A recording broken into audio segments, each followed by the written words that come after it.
This is Todd Collins, coming to you from AE Building Systems.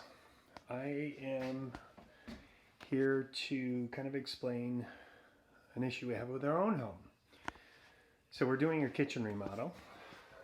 That's our new kitchen. It's still under construction.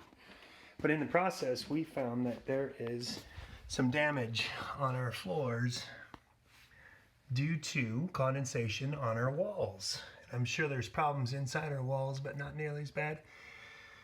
But there used to be a whole house humidifier that I've removed.